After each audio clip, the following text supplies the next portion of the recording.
We are going to begin by looking at number 4. This one can be very difficult if you're not sure how to proceed.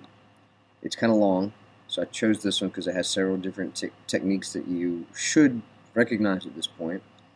One of them being, and I wrote on the side, when you have a monomial for the denominator.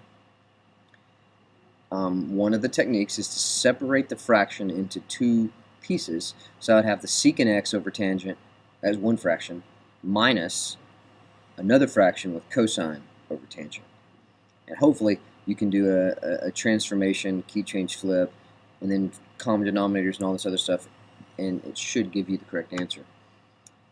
Some of you may have chosen a different route to follow on this one, and it's by far, there's a lot of different ways to do this, so don't think that because your way is different that it's any less effective. Okay, let's get started. So if we look at this one, what I did was I took the first one and I just took the fraction. Since it's one denominator, we can separate them like this. It's kind of adding or subtracting fractions backwards.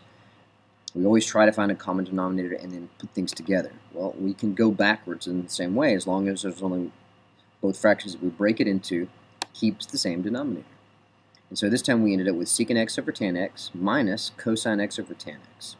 Almost exactly what we started with here. The next step would be to use our reciprocal and quotient identities and convert everything into sine and cosine. We've already got a cosine here, but we need to change the other three into their equivalent forms. So this is what it looks like. If I swap them over, you're going to get, of course we have four parts, right? So we have the left side and the right side. The left side secant becomes 1 over cosine.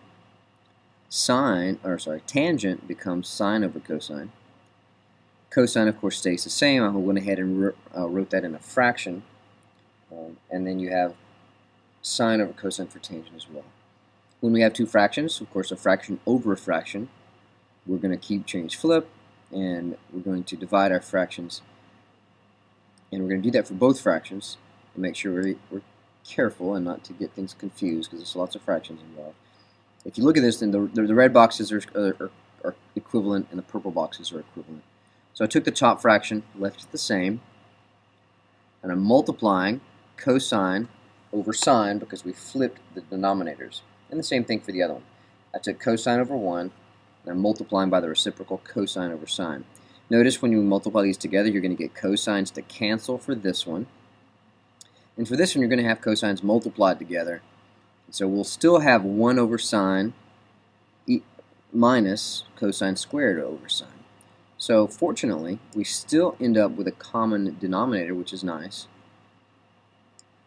Right? But I still have two fractions, and if you go back and look at your original solution, I only have just sine of x left. So that means that I'm going to have to get it back into one fraction before we can move on. Okay, so fortunately for what we see here, and you should be able to see the solution coming at you at this point. You know what 1 minus cosine squared is, and it has something to do with the sine. So with the common denominator already set up, we're just going to create this as one fraction and look like this.